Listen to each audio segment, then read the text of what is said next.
Welcome to our first workshop of the day, Scaling Up Growth Strategies for Women-Owned Businesses, presented by Export Development Canada. Your moderator is Gwladys Tapsoba, Senior Advisor, International and ECA Relations at EDC. Joining Gwladys are three founders who have grown in Canada and into new markets. A warm welcome to Shelby Taylor, Belinda Thornhill, and Nicole Smith, who will share their wins and discuss the challenges they've faced and overcome. Join the conversation in the chat and watch for the poll if you want to opt into the giveaways.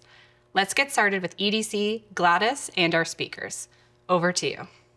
Hello tout le monde, and thank you for joining us. I am Gwladys Tapsoba. I'm a Senior Advisor in the International and Export Credit Relations at Export Development Canada, and it's my pleasure to be hosting this session at the StrikeUp Digital Conference.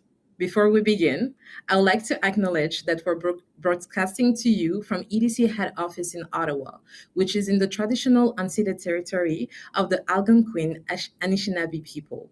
We value taking this moment to deepen the appreciation of our Indigenous community, wherever we are, and to remind ourselves of our shared debt to Canada's First People. For those who are unfamiliar with EDC, we're Canada Export Credit Agency. What does that mean? Simply put, we make it easier and safer for you to sell your goods and services internationally, whether this is the US or markets halfway around the world. We're here to help you stay informed, protected, and financed so that you can succeed wherever you choose to do business. We're especially committed to inclusive trade and empowering businesses that are owned by equity-seeking groups so that they can reap the benefit of global growth. This includes women, Indigenous people, Black and racialized Canadian, as well as people with disability and members of the 2S LGBTQ plus community. So please check out our website today, after today's events, so that you can learn more about our inclusive trade initiative. Get excited, people. The theme for today's discussion is scaling up. Despite the many benefits of growing your business beyond Canada, the global marketplace is extremely complicated right now. Rapidly changing trade policy makes it difficult for business to plan their next move, which is why now, more than ever, being resilient in the face of constant change is very critical. You can't simply sit on the sidelines waiting for the dust to settle. If you do that, you'll be left in the dust. We have three incredible entrepreneurs with us today, and none of them is content to sit on the sidelines. Instead, they roll up their sleeve, dive in, and make things happen. And it has not been easy. They've experienced countless bumps, twists, and turns through their growth journey, and yet here they are, stronger than ever.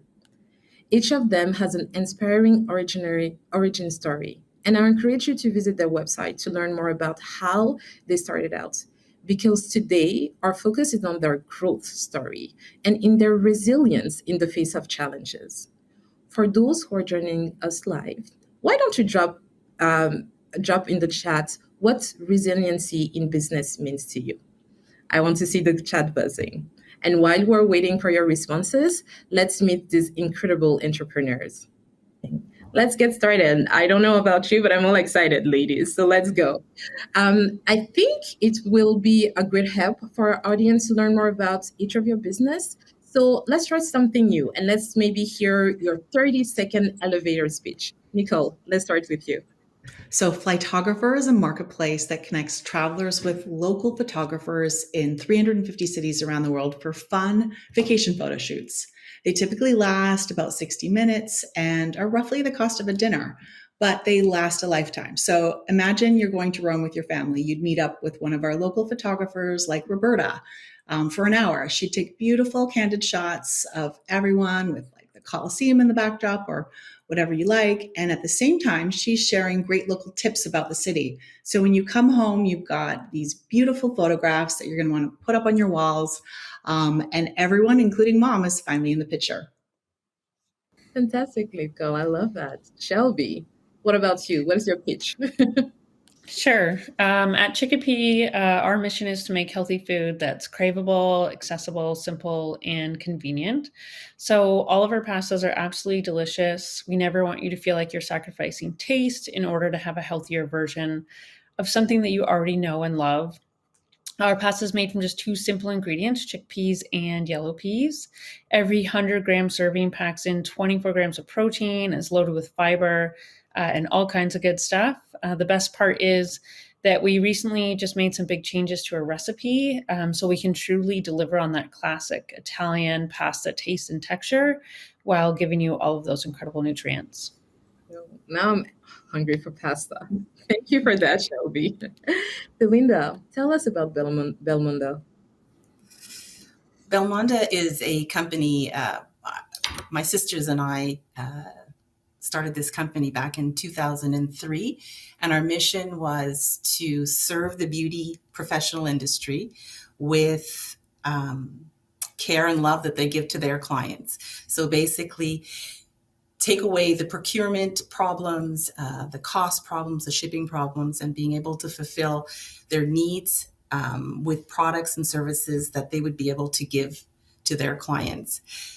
With that, we were able to expand and develop our own brands, and we managed to develop a wax brand for the professional industry. And then in 2017, we were able to transition that brand into a consumer brand for the public, for the consumers to have a at-home spa waxing experience, and feel like they've taken the spa home and are able to save money, have a great experience waxing and taking care of themselves at home, and with quality products. Amazing. Thank you. I love those speeches. I feel like we're already entering the zone. Now that we have heard more about your companies, I think it's important to start talking about your growth journey. So, Shelby, I will start with you. At what stage in your company growth did you realize that you needed to expand beyond Canada? And what is was that gradual decision, was it a gradual decision, or was it something that you envisioned from day one? Well, I guess you could say that ours is one of those stories of learning as you go. And I'll be honest, I have made a lot of mistakes along the way. We launched in Canada back in 2016, and at that time we were manufacturing in the US. So I thought, why don't we just launch in the US as well? So I'll tell you, that was a wildly uneducated decision. And I wouldn't recommend it. I had absolutely no idea how much it would cost or how different the US from Canada is from Canada. In fact, I'd say like the US isn't one market in itself. It's more like 10 very different markets. But we were really lucky because it happened to be the right time in the US for our product. And I managed to find some really good partners who believed in what we were doing. If I had to do it all over again, I would probably stay in Canada for a few years, grow that base, and really put a strategic plan together to enter the US. So right now our sales are pretty split pretty evenly between Canada and the US, with Canada, of course, being our home base. We're in every major grocery chain here and natural food stores, and we put a ton of effort and focus here. So although we've been in the US for almost the same amount of time, we're more concentrated in their natural grocery chains and regional grocers. And of course, doing business beyond Canada isn't just about our customers, but also about our suppliers. So at one point, we moved our manufacturing from the US to Italy. Unfortunately, the expertise and manufacturing facility for our type of pasta doesn't exist in Canada right now. It takes very specialized equipment to work with both high protein and gluten-free flour and make it taste like traditional pasta. So eventually, we moved our production back to the US at the end of 2023 to reformulate our recipe and make it even more appealing to a much larger consumer base and give it that traditional taste and texture. And in retrospect, it was also a great move given the current tariff situation. Thank you, Shelby, and thank you so much for being so candid about your experience. I would say you were bold and audacious, and it's important being able to prepare in advance and then have a proper export planning before you make the leap, but then it all worked out at the end, which is wonderful. For those in the audience and still being active in the chat, please let us know if you plan to do business beyond Canada now or in the near future, and you can just drop your answer into the chat. Nicole, you have a very interesting business model because you have customers from around the world, and you also have photographers that are providing your services around the world. Can you tell us where your customers reside and maybe give us a rough breakdown of percentages based on domestic, US, and international markets? Absolutely. So our shoots happen all over the world, but and we welcome customers from all over the world, but the majority of the customers booking shoots reside in North America. So I would say about 85% of our sales are in the US and maybe 10% in Canada are Canadians booking shoots. And then the last 5% are English-speaking countries like the UK, Australia, and Singapore. And we have a set fee structure in US dollars because that is the great majority of our customer base. So any shoot that you book, it's a transaction that's in US dollars, which keeps things a little bit more simplified when you're looking at 350 locations. Interesting. And I'm not asking you to share any of your trade secrets, but maybe can you talk a little more about your export plans and then maybe filling us a bit on your competition and what you see as a photographer unique value proposition? So first off, yes, we absolutely have competition. We were the first company to build a global vacation photography platform, and that was back in 2013. And within like 3 or 4 years, we started seeing copycats emerge. And, at first I was pretty upset and, you get mad about it. But then you eventually realize it's actually a validation of your service offering and brings just more awareness to the category in general. So now I look at it as a way to inspire us to keep innovating and just bringing more value to our customers. And in terms of our value proposition, I'd say that from day one, we've been really focused on providing a phenomenal customer experience and building trust. I knew that would be our driver or a growth lever. And it's something that I brought from my days working in customer experience marketing at Microsoft for 13 years. So I could see the value of like a strong testimonial as social proof. So from the very beginning, we designed the booking experience on our custom booking platform to be easy, frictionless, and then, offer moments of surprise and delight along the way. I've also been really careful about who we recruit. We recruit less than 3% of the photographers that apply. And we're not just looking for, photographers who are technically excellent, but they have to have wonderful personalities. We love, they have to love hosting and showing travelers around their city because the experience is really to help these travelers see the city through the locals' eyes. And it's a really fun experience. So you've got to feel comfortable. And that's one of the things that we look for in all the photographers we hire. Our customers trust that wherever in the world they book Flytographer, it's going to be a consistent, amazing experience. And so over the years, we've built just really great partnerships with photographers in so many cities. And I'd say the third thing is we automate the collection of stories from our customers. So those customers that are excited to share their photos, that opt into sharing their story, we've automated that collection, and that provides really important social proof. So other customers can see examples. And we actually just hit a really exciting milestone, which was our 50,000th 5-star review last month. And so proud of my team. We've had a net promoter score of 90, and so that's been high for a decade. I think that has just been the cornerstone of like how we've grown.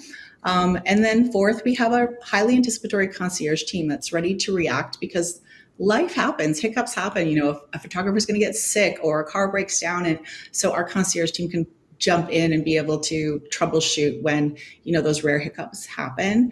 And I think that focusing on trust and focusing on, that customer experience is an area that it's hard for other people to take away from you or outcompete.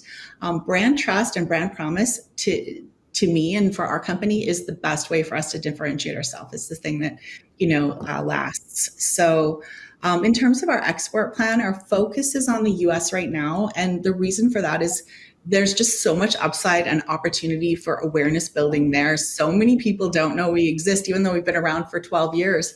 And even though the majority of our customers are there, I think there's just so much growth. And so we're going to focus on that. Amazing.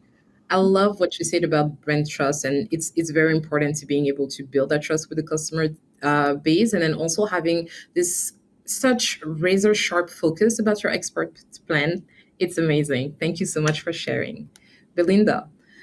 You have a fascinating story about your export plans. Sometimes even the best laid plan can be thrown by external circumstances. Can you maybe share what happened and how you managed to get things back to track?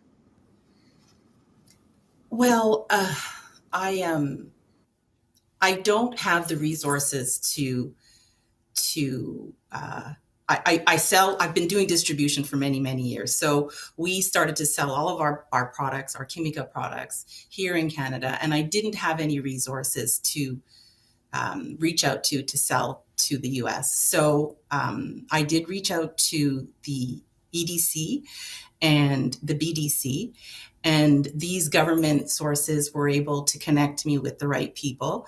And these people were able to connect me and put us in touch with companies that were coming to Canada, US companies that were coming to Canada looking for new products to fill their shelves in the stores. And we met with a pharmacy that came to Montreal, actually. I'm based out of Montreal. And they saw Chickapea in the portfolio of products that were being offered for them to look at, and they chose us. So they wanted to meet with us. And that was only because the BDC and the EDC had arranged for us to be a part of the portfolio that they were offering at this trade show. So we were lucky enough to meet with them, and they decided to take us on. So they were our first US customer. And that just happened last year. And then Donald Trump came into power and everything fell apart. So we actually were able to ship before all the tariffs, because our products absolutely were tariff charged. They were being charged tariffs, and the customer basically, it was a really nice start, but it stopped as quickly as it started. So in my business career as an entrepreneur, I think the biggest thing that I can say that I've always been able to do is pivot. And I said, okay, so this is not working. What do? I have this export plan. I know what I need to do. I know what I need to charge. I know who my target is. I know my target is retail. So what we've done is pivot.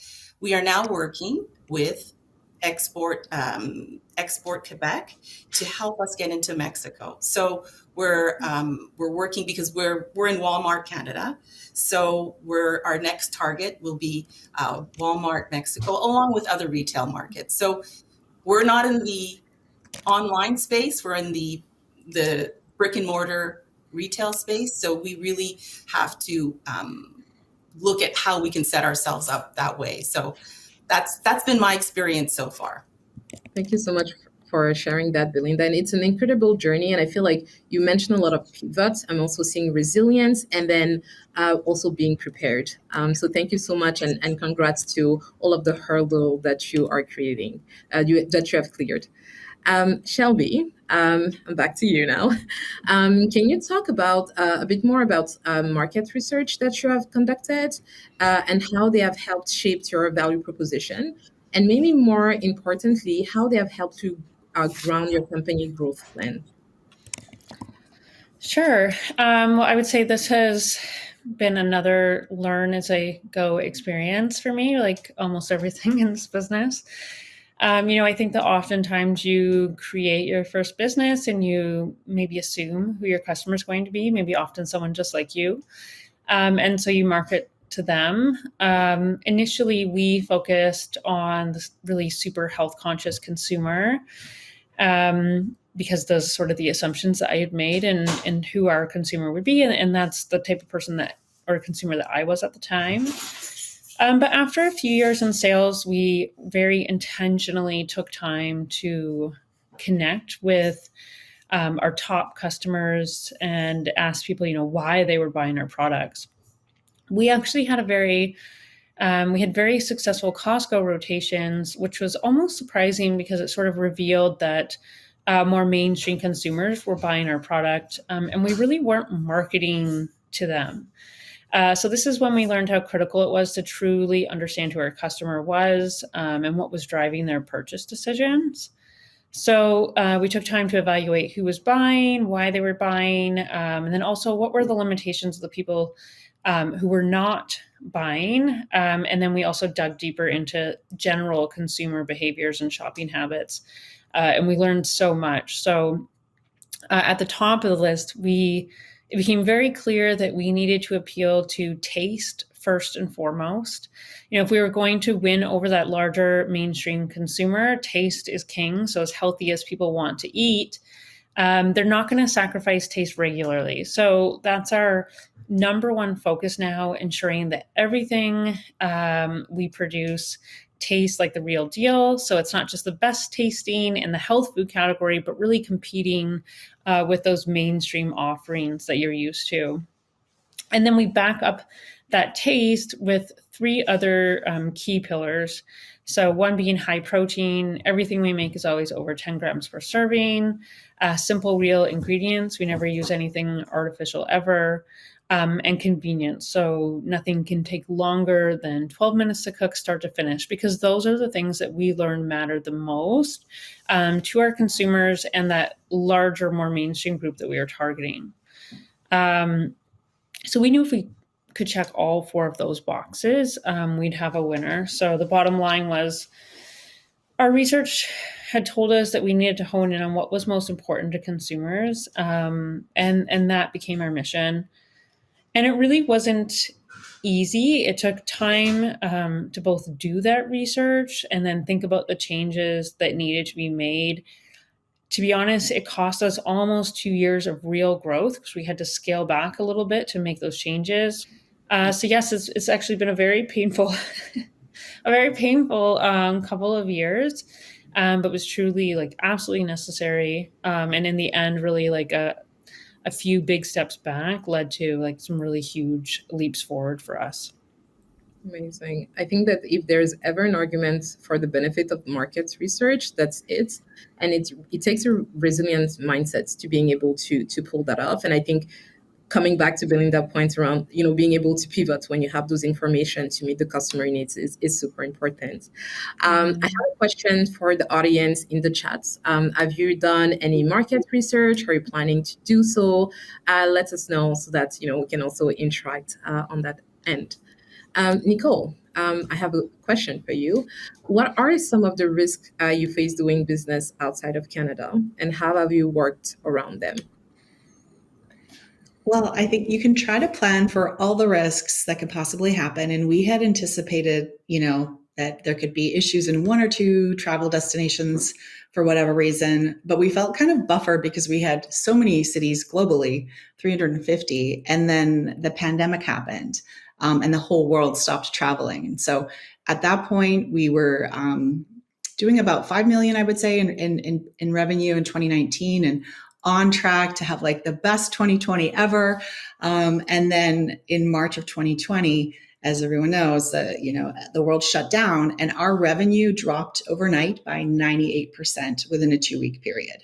And so you can never really have a business plan that's going to prepare. Well, I guess you can now, but back then you didn't have, the insight to think, okay, the whole world is going to stop traveling immediately. And so for me, the biggest takeaway was to make sure that we were always profitable moving forward and that we had more cash reserves, because unexpected things can happen and you want to have options so you can pivot quickly and see what dials are within your control. So in the case of COVID, I had no control on sales at that moment, but what I could control was operating expenses. So I quickly made the extremely difficult decision to temporarily cut our team from 20 people down to 4.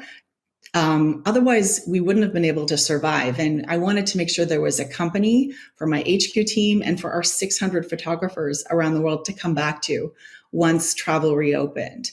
The other learning that came out of that was really the dangers of overhiring before the growth can sustain it. I think a lot of companies also make this mistake that I did around overhiring in anticipation of the growth coming. But now I've learned to be really mindful on how to more profitably grow our company and maybe test freelance specialists until I have a clear sense of the data on the ROI. And that we've also really invested in leveraging technology to automate a lot of manual processes and make our operations much more efficient. So interestingly enough, now that we're approaching the 10 million mark, this year, we have half the employees. We have about 11 people on the team than when we were making half the sales. So I think thanks to investment in technology and just being really mindful of hiring, not in hopes the growth will come, have really helped us kind of navigate that better. Another risk we face is currency fluctuations. So while we collect money in US dollars, our operating expenses are mostly Canadian. And so when we see wild swings in currency, that's obviously something else beyond our control. So we have to kind of factor that in.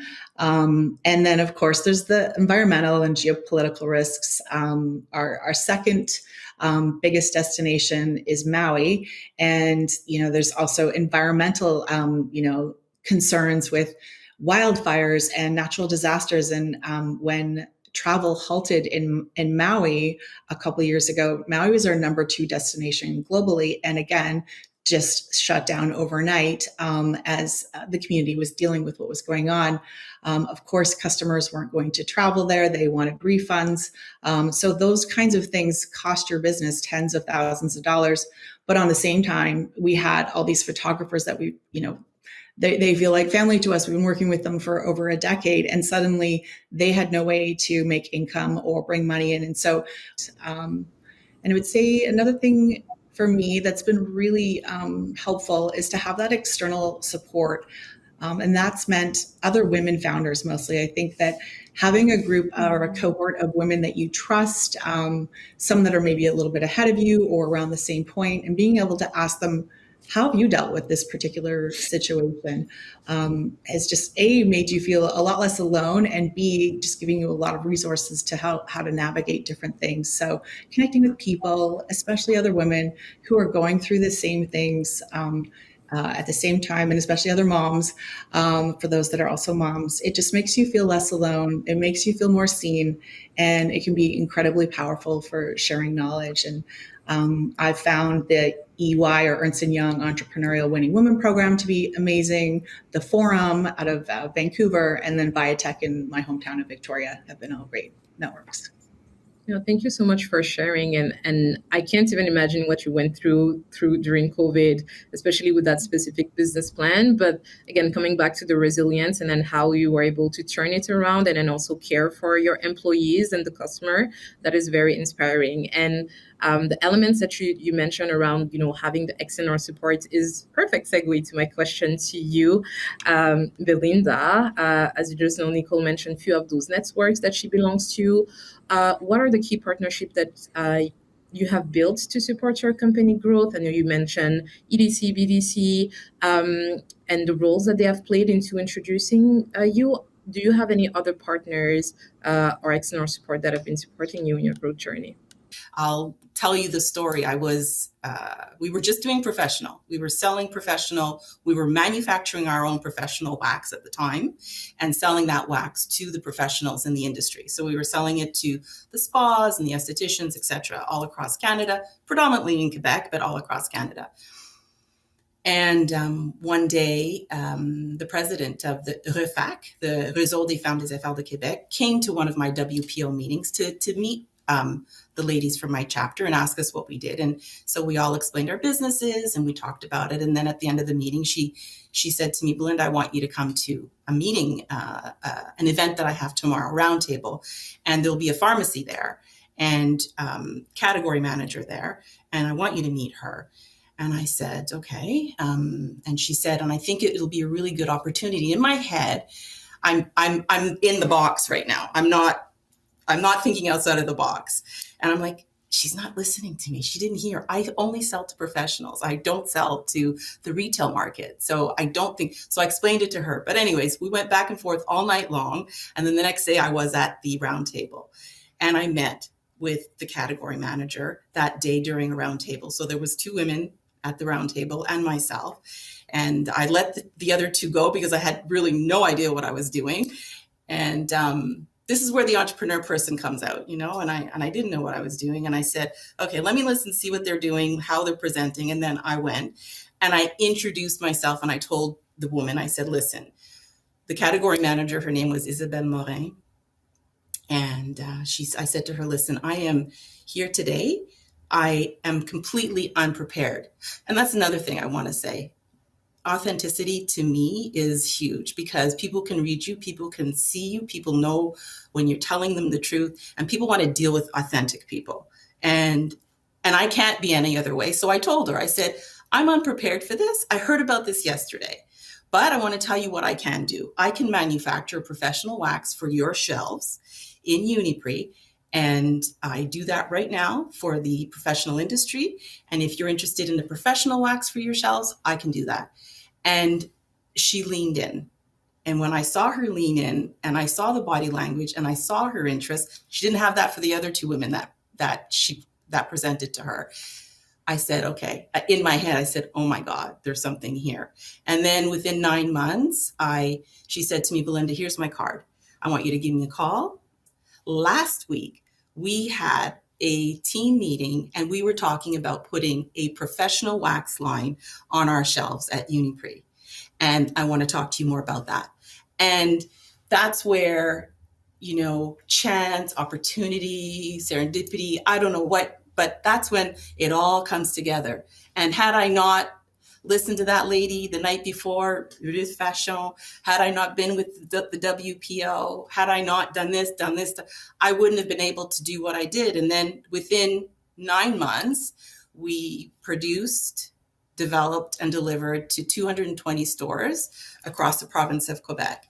And so it was a crazy story, and it was probably one of my best business moments, where I was actually in my car screaming and like shaking. And I couldn't believe when she said, I want all 13 SKUs. And I was shocked. But it's, you put yourself out there, you do it, and you're authentic, you tell the truth, and people like that. And if you can deliver, obviously, I'm still around. We're still in all this, and we're growing. So my product is good. That's another thing. You have to have good product, great marketing, but you got to go for it. And that was my experience. And because I was a part of all of these different associations, they kind of just all folded up together, linked together. And you ask, you get involved, and use the resources that are out there, because there are so many out there for us. Thank you so much, Belinda. And I think your experience really demonstrates how critical networking is. And also the importance of showing up. No matter if you're unprepared, you just show up as yourself to a meeting that you not even knew that happened. And then, the stories here and then the experience. So thank you so much for sharing. It's very inspiring. And I'm just listening to all of this information. I was like, this is amazing. And I hope that the audience is also enjoying and then taking all the gems from here and there. So we're coming closer to the end, but we still have something very fun here. We're going to do a rapid response round. So question number 1. Can you reflect on how being a woman in business has impacted your entrepreneurial journey? Has it created challenges or opportunities? Shelby, I'll start with you. Okay.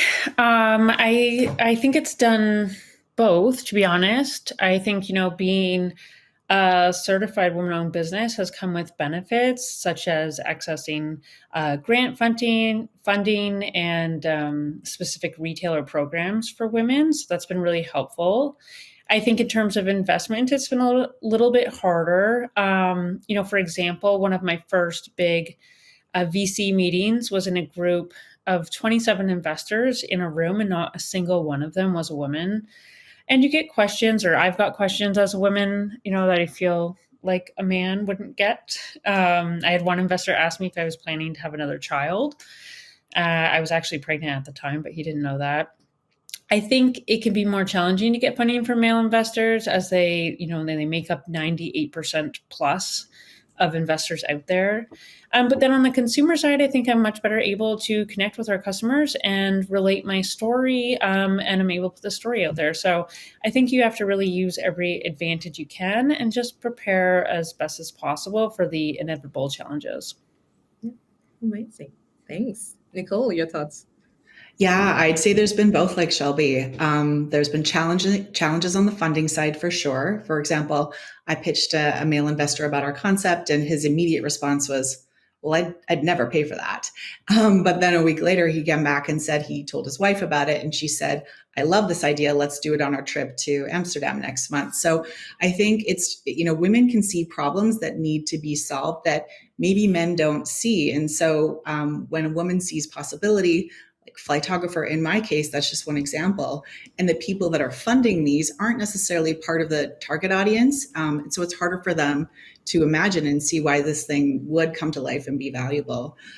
So it's just another reason why we need more women in business. We need more diversity across the board, and more diversity in the people funding the next great idea.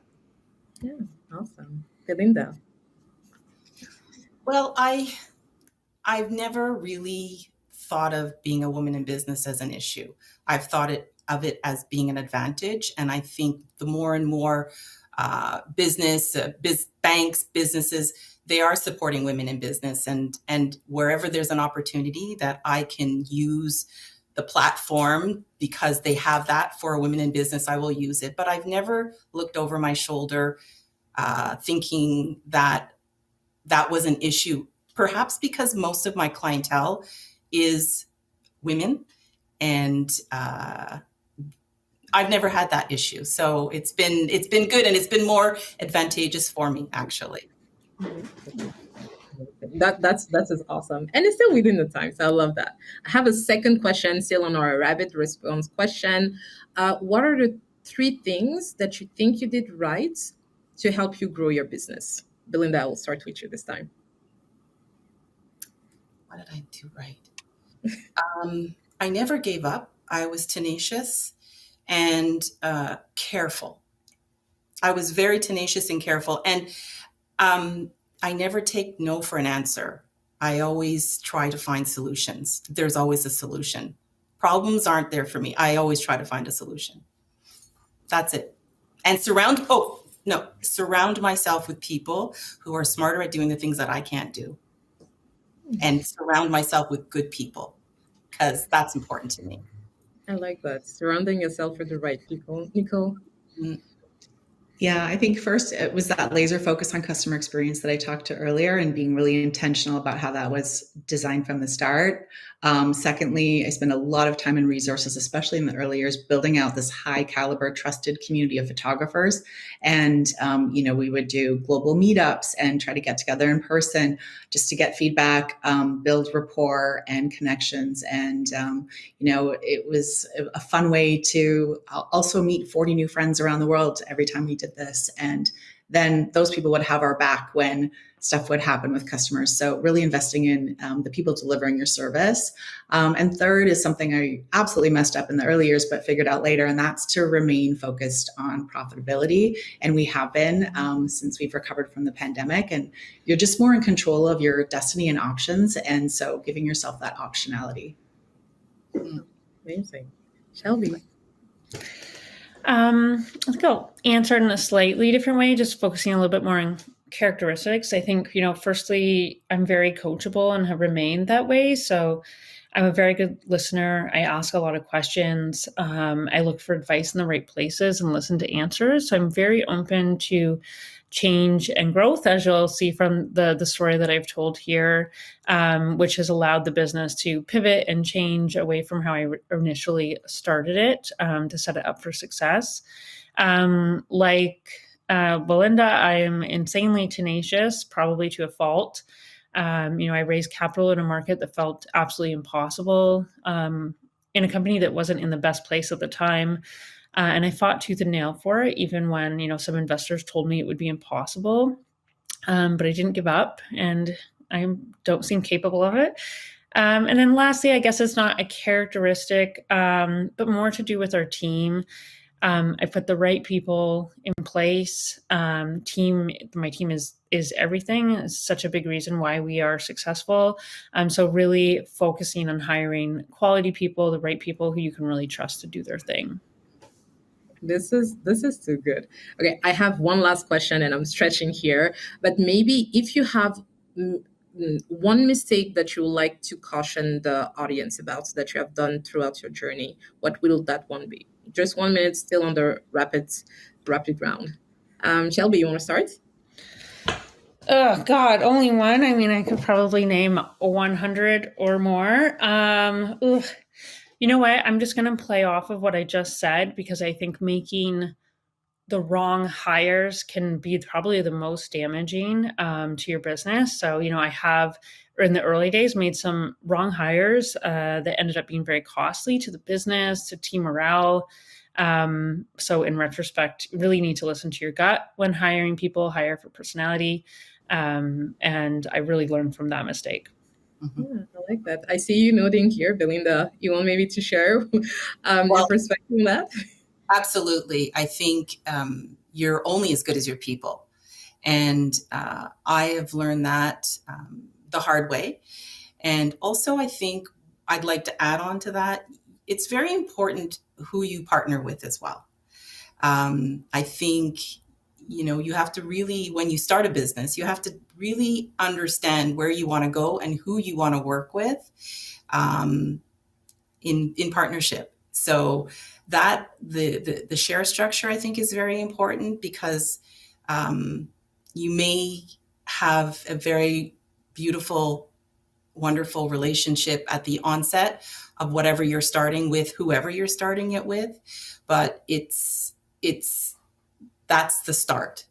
And as we all know, business has a lot of fluctuations up and down, and it's very important to have a very good structure that you would be comfortable with if you weren't in business with that person, or if things weren't as beautiful and as wonderful as they are at the beginning. Yeah, great. Thank you. Nicole? I think, lots of things have already been mentioned, but the one new thing I wanted to add was not investing in my skills as a founder earlier around conscious leadership. I was just more of a let's get in, let's do it, let's get it done. And I started working with a coach about 4 years ago, a leadership coach, and she's really helped me really approach things from a more above the line, not living in fear all the time with all the things that are coming at you as a founder, and being able to approach things more from a place of curiosity. And those skills that she's been teaching me around self-awareness and how I show up as a leader, also I brought to my team and my leadership team. And I think it just really helps everyone get more aligned and be happier at work overall. So I think that's something I would have done a lot earlier if I had known. Thank you so much. Those responses are so great, and you did an amazing job answering those quick answers within the time frame. So well done. And I really feel like we're able to condense your experience, your thoughts, and then also your perspectives in just a few minutes. And those are incredible takeaways for our audience. And for me personally, I'm hearing resilience, being tenacious, being authentic, being prepared, and sometimes just going with the flow. And then also, I think, believing in yourself and the product and the customer and your team. So thank you so much for sharing that. Audience and everybody joining us live, that's it for today's discussion. I feel like we needed more time to be able to discuss with the ladies, and it was an amazing panel. And I cannot thank you enough, Shelby, Nicole, and Belinda, for sharing your time and experience with us. Thank you so much for those who have also watched this lab. I truly hope that you have been inspired, determined, and ready for action. And we also hope that you'll find success as you grow your business in Canada and beyond. Enjoy the rest of the conference, and thank you, everyone. Thank you so much. Thank you. Thank you to Export Development Canada, to Gwladys, and to our founders, Shelby, Belinda, and Nicole. Be sure to visit the EDC exhibitor booth, packed full of resources, and learn more about how they can help you scale up your growth strategies. Now, we're headed into our final networking break. So if you've met someone you want to follow up with, now's the time to swap details, reconnect, and keep the momentum going. After that, we've got 2 back-to-back workshop blocks to close out the day. In the first block, you can choose between From Vision to Victory, Build for Growth and Future Opportunities, presented by BDC, or Beyond Borders, Strategies for Export and Diversification Success, presented by the Trade Commissioner Service. In the second block, your options are How Entrepreneurs Can Use AI to Simplify Marketing and Save Time, led by Constant Contact and presented by the Delia Loan Fund for Women Entrepreneurs, or the Rockstar Confidence Kickstart, led by Adrienne Facchetti, the founder and CEO of I Am Unbreakable Global Media. Take a moment during the break to review the agenda and decide which workshop you want to stream live. Happy networking, and we'll see you back here for the workshops at 2:20.